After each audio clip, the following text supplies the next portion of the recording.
बार brief recap कर लेते हैं कि लास्ट क्लास में हम लोगों ने क्या क्या कंप्लीट कर लिया था and after that we will continue with our discussion. Okay, तो बच्चों हम लोग लास्ट क्लास में डिस्कस कर रहे थे about the classification of industries और मैंने आपको क्या बताया था that industries can be classified on the basis of raw material and on the basis of ownership and also on the basis of size. Okay, तो एक तरफ हम लोग ने डिस्कस किया था on the basis of raw materials और उसमें हम लोगों ने agro based, marine based, mineral based, forest based इन सारे इंडस्ट्रीज के बारे में बात किया था and after that we discussed on the basis of size जिसमें हम लोगों ने स्मॉल और लार्ज स्केल इंडस्ट्रीज के बारे में बात किया था, है ना। और लास्ट सेशन में हम लोगों ने डिस्कस किया था on the basis of ownership जिसमें हमने देखा था दैट अगर हम लोग ओनरशिप की बात कर रहे हैं तो industries can be classified as private industries that are owned and operated by individuals और group of individual. Okay, so उसके बाद हम लोगों ने क्या डिस्कस किया कि जो दूसरा है हमारा पब्लिक सेक्टर है और पब्लिक सेक्टर क्या होता है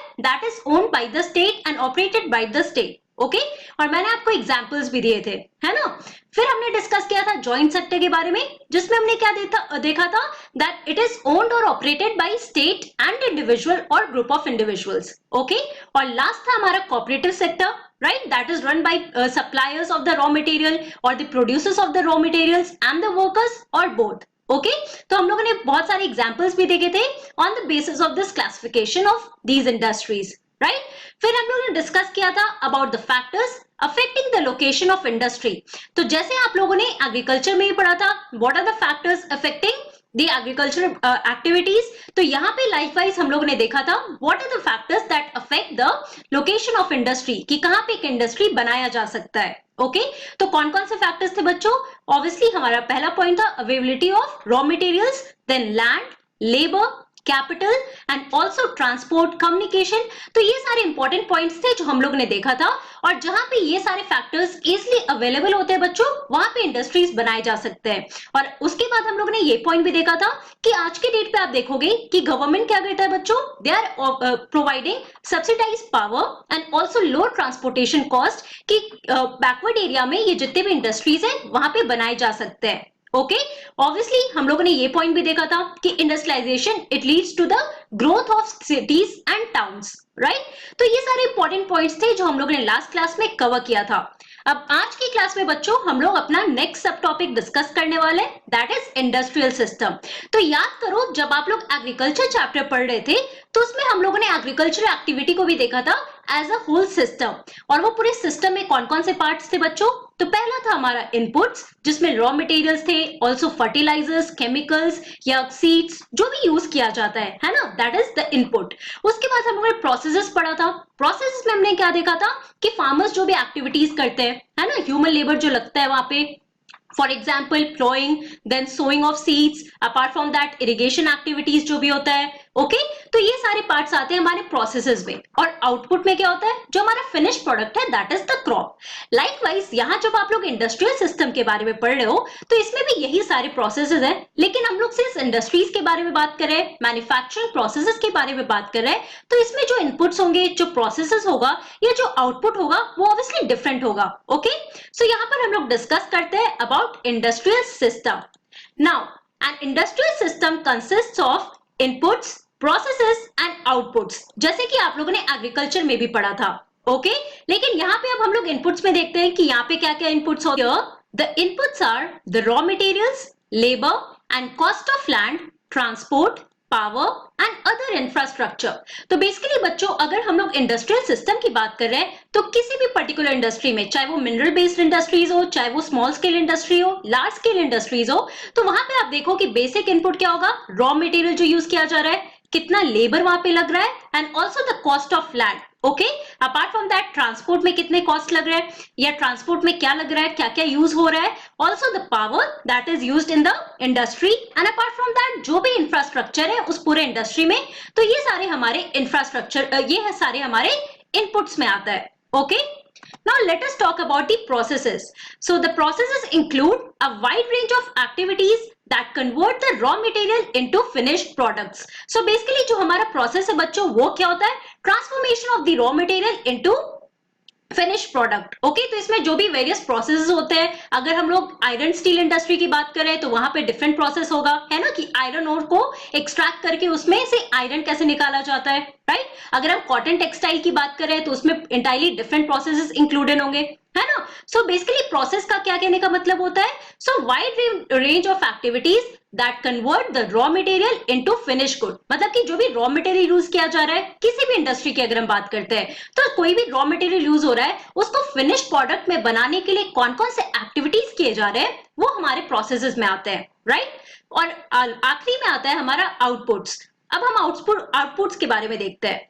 सो the outputs are the end product and the income earn from it. So basically यहाँ पे आप देखो कि आउटपुट में क्या होता है, ऑब्वियसली द फिनिश प्रोडक्ट, है ना, जो फिनिश प्रोडक्ट है दैट इज आवर आउटपुट, और the end product that is our output, and also कितना इनकम उससे अर्न हो रहा है वो आउटपुट होता है यहाँ पे, हम लोग अगर इंडस्ट्रीज की बात करते हैं। ओके, अब फॉर एग्जाम्पल हम लेते हैं जो आपके एनसीईआरटी बुक में भी दिया हुआ है, यहाँ पर हम लोग टेक्सटाइल इंडस्ट्री की बात करते हैं कि इसमें कौन कौन से इनपुट्स यूज किए जा रहे हैं, इसमें कौन कौन से प्रोसेसेस हैं, और इसमें आपका आउटपुट क्या है। Okay, so in textile industry the inputs में बी cotton, human labour, factory and transport cost. Okay, so बच्चों यहाँ पर आप देखो कि टेक्सटाइल इंडस्ट्री में आप क्या देखोगे कि कॉटन टेक्सटाइल इंडस्ट्री है ना, जहां पे कपड़े बनते हैं या जो गारमेंट्स आप पहनते हो, राइट, तो वो सारी चीजें भी इंडस्ट्रीज में ही बनते हैं। ओके, सो बेसिकली अगर हम टेक्सटाइल इंडस्ट्री की बात कर रहे हैं तो यहाँ पे इनपुट्स में आप देखो सबसे बेसिक क्या है, कॉटन, अगेन ह्यूमन लेबर की जितने लोग या जितने लेबर है वहां पे जो काम कर रहे हैं, अपार्ट फ्रॉम दैट जो फैक्ट्री जहां पे ये सारा चीज बन रहा है, and also the transportation cost, कि अगर एक सामान को दूसरी जगह ले जाना है, जो रॉ मटेरियल से उनको ले जाना है तो उसके लिए ट्रांसपोर्टेशन कॉस्ट भी लगेगा, तो वो हमारा इनपुट्स में काउंट होता है। Now the processes include ginning, spinning, weaving, dyeing and printing. Okay, so basically आप यहाँ पे देखो जो हमारे प्रोसेसेस हैं, ये सारे इंपॉर्टेंट प्रोसेसेस बच्चों, ये सारे बेसिक एक्टिविटीज हैं जिससे एक रॉ मटेरियल को फिनिश प्रोडक्ट बनाया जाता है। ओके, सो यहाँ पे आप देख सकते हो इन प्रोसेसेस के थ्रू फाइनली आपको अपना आउटपुट मिलता है, and the output is the shirt that you wear. तो जो भी कपड़े आप पहनते हो दैट इज द आउटपुट जो हम लोग को टेक्सटाइल इंडस्ट्री में मिलता है ना। कि अगर हम कॉटन टेक्सटाइल इंडस्ट्री की बात कर रहे हैं तो बेसिक जो उनका इनपुट है, कॉटन को यूज करके डिफरेंट एक्टिविटीज होते हैं जो वहां के लेबर करते हैं, और उससे फाइनली हमारा फिनिश प्रोडक्ट आता है जो भी क्लॉथ हम लोग यूज करते हैं। Okay, as you can see यहाँ पे मैंने पिक्चर्स डाले, ये हमारे टेक्सटाइल इंडस्ट्रीज के पिक्चर्स है। यहाँ पे आप देख सकते हो बहुत सारे लोग काम कर रहे हैं, है ना। तो यहाँ पे आप देखो कि वीविंग, सीइंग का काम, ये सारी चीजें आपके इंडस्ट्रीज के अंदर होता है। इसके अलावा जिस फैक्ट्री में काम हो रहा है, okay, that is your input. जो भी क्लॉथ यूज हो रहा है दैट इज योर इनपुट। जो भी मटेरियल, सॉरी, जो भी रॉ मटेरियल यूज हो रहा है बच्चों, दैट इज योर इनपुट। और फाइनली ये देखो हमारा जो क्लॉथ बन के आता है, जो हम लोग यूज करते हैं, that is your output here. Okay, so it is quite simple to understand कि हमारा इंडस्ट्रियल सिस्टम क्या है। तो इस पूरे इंडस्ट्रियल सिस्टम में आपका इनपुट्स होता है, प्रोसेसेस होता है, और फिर आपका आउटपुट होता है। Okay, now let us talk about our next subtopic here, that is industrial regions। अब industrial regions कहने का क्या मतलब है, और all over the world आपको कहाँ पे main industrial regions मिलेंगे वो हम लोग यहाँ पर समझने की कोशिश करते हैं। So industrial regions emerge when a number of industries locate close to each other and share the benefits of their closeness। So basically बच्चों industrial region कौन से region को कहा जाता है, जहाँ पे बहुत सारे इंडस्ट्रीज आसपास एक दूसरे के लोकेटेड है, और जो भी बेनिफिट्स है वो एक दूसरे से शेयर करते हैं because of their closeness. Okay, so basically आप यहाँ पे अगर हम बात कर रहे हैं इंडस्ट्रियल रीजन्स की, तो हमारे वर्ल्ड में कौन कौन से इंपॉर्टेंट या कौन कौन से मेजर इंडस्ट्रियल रीजन्स है वो हम लोग देख लेते हैं। So the major industrial regions of the world are eastern north America, western and central Europe, eastern Europe and eastern Asia. तो हमारे वर्ल्ड में देखो ऑल ओवर द वर्ल्ड ये सारे इंपॉर्टेंट मेजर इंडस्ट्रियल रीजन है बच्चों, जहां पे आप देखोगे कि इन सारे रीजन्स में आपको बहुत सारे इंडस्ट्रीज आसपास लोकेटेड मिलेंगे। ओके, फॉर एग्जांपल यहाँ पे आप देख सकते हो, here you can see this is a vast land जहाँ पे बहुत सारे इंडस्ट्रीज है। ओके, सो बेसिकली ये जितने भी इंडस्ट्रीज होते हैं वो आसपास ही लोकेटेड होते हैं, और वो पूरा एरिया जो है उसको हम लोग इंडस्ट्रियल रीजन कहते हैं, right.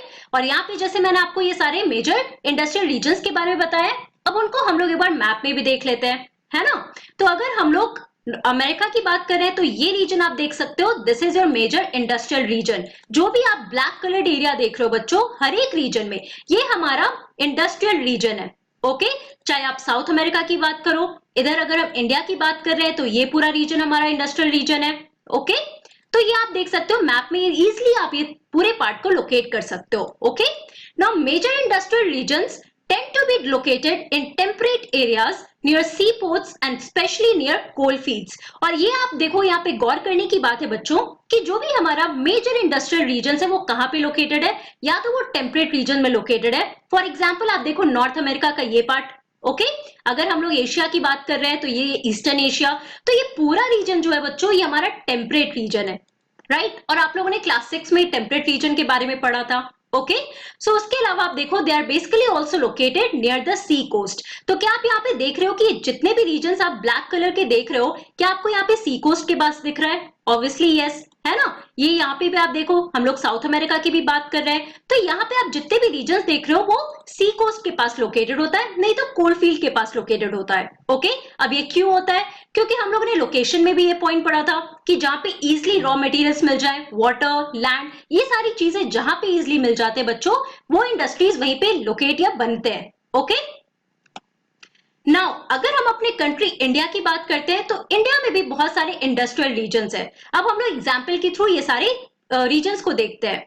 So India has several industrial regions like Mumbai Pune cluster, Bangalore Tamil Nadu region, Hooghly region, Ahmedabad Baroda region, Chota Nagpur plateau industrial belt, Visakhapatnam Guntur belt, Gurgaon Delhi Meerut region and Kollam and Thiruvananthapuram industrial cluster. तो बेसिकली यहाँ पे आप देखो कि आपको बहुत सारे इंडस्ट्रियल रीजन मिल रहे हैं। और देखो मैंने मैप भी आपको दिखाया है, मैप में आप देख सकते हो ये हमारा, अगर नॉर्दर्न रीजन की अगर हम बात कर रहे हैं बच्चों, तो ये हमारा गुड़गांव दिल्ली मेरठ रीजन। ओके, अगर हम साउथ की बात कर रहे हैं तो ये आपका पूरा चेन्नई कोयम्बटूर, या फिर हम लोग कह सकते हैं कोलम या तिरुवनंतपुरम का ये इंडस्ट्रियल रीजन है यहाँ पे। ओके, उसके अलावा आप देख सकते हो मुंबई पुणे बेल्ट है यहाँ पे, राइट। ये हमारा अहमदाबाद का बेल्ट है जो गुजरात के पास लोकेटेड है। ओके, तो ये सारे इंपॉर्टेंट पॉइंट्स हैं यहाँ पे जो आपको याद रखना होगा कि इंडिया में कौन कौन से मेजर इंडस्ट्रियल रीजन है। और हाँ, ये जो छोटा नागपुर प्लेट्यू रीजन है बच्चों, ये बहुत ही फेमस है apart from this Hooghly belt. Okay, यहाँ पे आपको बहुत सारे इंडस्ट्रीज मिलेंगे, राइट। तो एक तरफ हम लोग ने बात कर लिया about the major industrial regions and also we talked about the industrial system. अब हमारा जो मेन टॉपिक है यहाँ पे बच्चों, that is the distribution of major industries. तो यहाँ पे भी हम लोग डिफरेंट टाइप ऑफ इंडस्ट्रीज के बारे में बात करने वाले हैं। सो लेट अस सी कौन कौन से इंपॉर्टेंट इंडस्ट्रीज है all over the world. So the world's major industries are the iron and steel industry, the textile industry and the information technology industry। Okay, तो हमारे वर्ल्ड में बहुत सारे इंडस्ट्रीज है। ओके, लेकिन तीन मेन इंपॉर्टेंट इंडस्ट्रीज कौन कौन से है बच्चों?